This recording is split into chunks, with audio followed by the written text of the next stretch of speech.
मुसलमानन जे तरीके मुताबिक रड़ करे चवण लगो युनादून या मोहम्मद या रसूल अल्लाह या मोहम्मद या रसूल अल्लाह या मोहम्मद या रसूल अल्लाह या मोहम्मद या रसूल अल्लाह।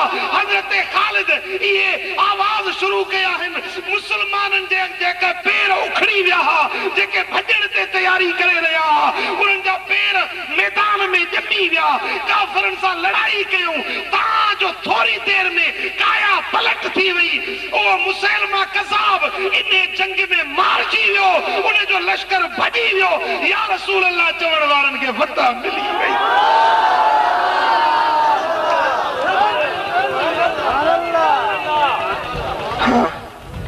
या रसूल अल्लाह चवण वारन के या रसूल अल्लाह चवण वारन के अने लश्कर हो असहाबन जो के जो लश्कर हुयो छा इनन के खबर कोन ही जा या रसूल अल्लाह चवण शिरक हां जे समझन हा यो शिरक आ त खोछो चवन हा या रसूल अल्लाह असहाबन जो अकीदो हो त या रसूल अल्लाह चवण शिरक नाही ओए मुश्किल जे घड़ी में चवंदा हा या रसूल अल्लाह यतीमन यार तू या हबीब अल्लाह अड़न आधार तू या रसूल अल्लाह यतीमन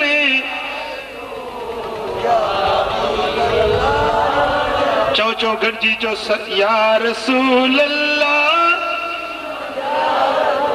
या हबीब अल्लाह अड़न आधार तू सद मदीने में सिखो हिन जमायत खे मिटा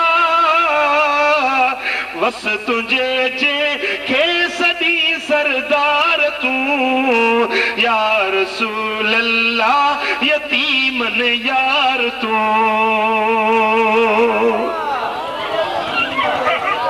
या रसूल अल्लाह यतीमन यार तू या हबीब अल्लाह उफ़क़े आला ते वञी माणियो तो माज़ाग़ल बसर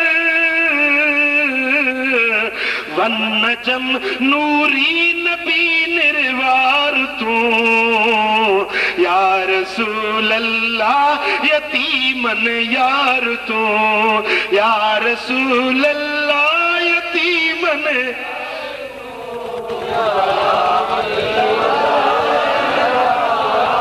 सुभान अल्लाह सुभान अल्लाह। तफसीर इब्न कसीर वालों लिखे तो मुझे सोने नबी मदीने वाले साईं जे बारगाह में हिकड़ो एराबी आयो बहराड़ी जो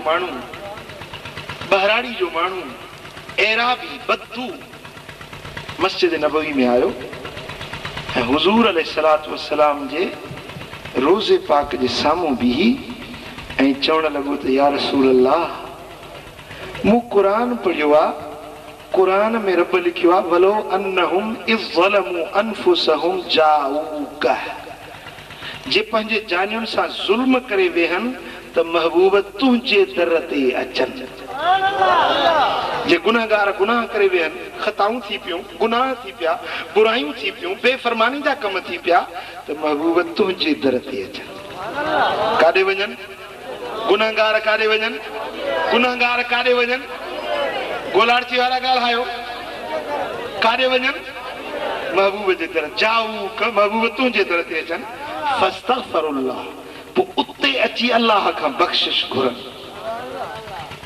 वस्तगफर लहुमुर रसूल ऐं रसूल बि उन्हनि जे लाइ बख़्शिश घुरे रसूल बि उन्हनि जी शफ़ाअत करे हिननि त जे माफ़ी घुरी दर ते बि आया माफ़ी बि घुरियूं पर रसूल बि उन्हनि जी शफ़ाअत करे जे महबूब बि चप चोरिया लवजदुल्लाह तव्वाबर रहीमा अल्लाह ताला उनकी तौबा भी कबूल कंदो रहमत जी खैरात भी दी सुमन ये न कर हां ये वेठे अखियों दो बूटे जणो दस्तगीर जो डोटो मुराकबे में वेठो हां होशियार थी सुजाग थी वे इब्तदाई इश्क है रोता है क्या, आगे आगे देखिए होता है क्या। सल्लल्लाहु अलैहि या रसूल अल्लाह।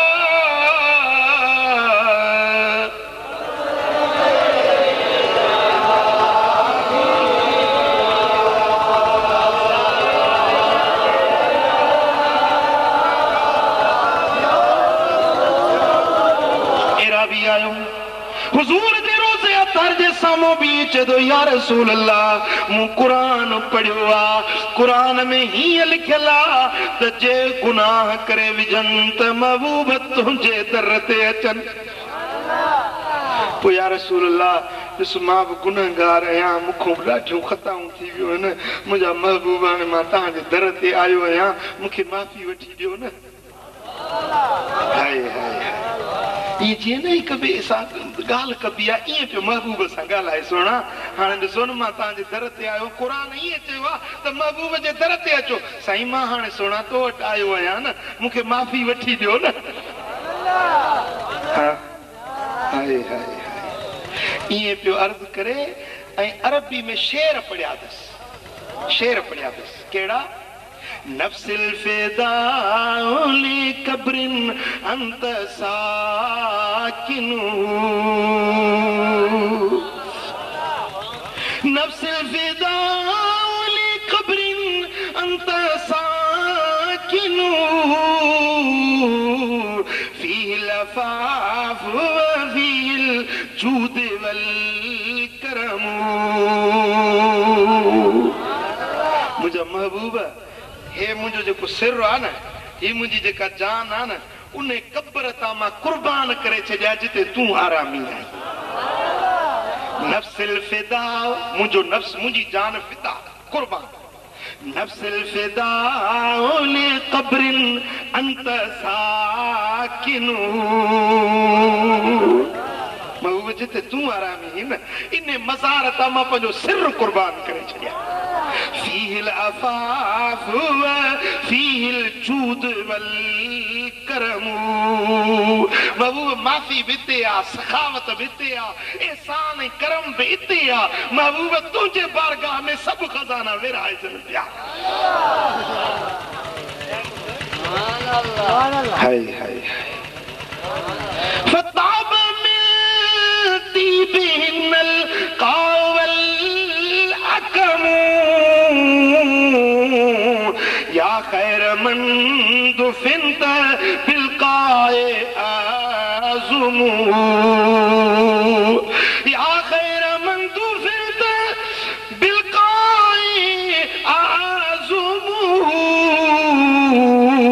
फताब मिन तीबिहिन्नल कावल अकमू। महबूब जिते तुंहिंजो जिस्म पाक जंहिं मिट्टी में आराम तो करे, उन मिट्टीअ में अहिड़ी सुरहान आहे जो ही वारी जा दड़ा, ही जबल, ही पहाड़ सभु सुरहा खुशबूदार थी विया आहिनि तुंहिंजे पाक बदन जे करे। ये बैत बि पढ़े पियो ऐं या रसूल अल्लाह चई मुंहिंजे सोने खे सॾ बि करे पियो। सुभान अल्लाह न चयो, नथा चओ सुभान अल्लाह। हीअं अर्ज़ बि करे पियो ऐं हज़रत उतबी अल्लाह जो कामिल वली आहे, उहो फरमाए थो त मां मस्जिद नबवी में वेठो हुजां, ईअं मूंखे मुराक़बे जी कैफ़ियत में अखियूं बूटिजी वियूं ऐं मुराक़बे जी कैफ़ियत में ॾिसां थो, मूंखे दिलबर नबी जो दीदार नसीब। हाँ भाग वारा त इहे न जिन खे दिलबर जा दीदार थींदा आहिनि। हाँ जॾहिं हे अखियूं पटियल आहिनि, बुराई जूं नज़रूं आहिनि, त हे अंदर वारियूं अखियूं बंदि हूंदियूं आहिनि, पर जे हे अखियूं बंदि करे अंदर वारे दीद अंदर लगाए तरफ अंदर वारियूं अखियूं खोलींदो आहे। वाड़े सोना फिटाई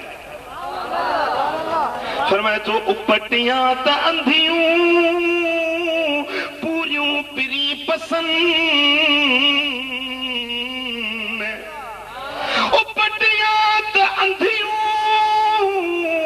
पूरियूं पिरी पसंद, वञो रोज़ रसन हबीबाने हुजरे। आशिकन जी दिल भी दिल आ न। एक कसर दर लख कोड़िए कणस गिड़खियूं जेदा करया परख तेदा साहिब सामो। वली सगोरे के मुराकबे जी कैफियता हजरत उतबी फरमाए थो हबीबन जो दीदार नसीब थियो। सोने सरदार फरमायो उतबी उठ इने एराबी के वनी मुझा सलाम चईस मुझे दर ते आयो आ तो अचे माफी घुरिया तो के मुबारक हुजे जो तो के मिड़नी गुनाहन जी माफी मिली वई। वो या रसूल अल्लाह चवण वारन सा मेहरबानी थी कन न थी कन न। हां साईं पे फरमाए न मुझा मदीने वाला साईं पे फरमाए न त मा मिन मुस्लिमिन युसल्लिमु अलैहि इल्ला बलगनी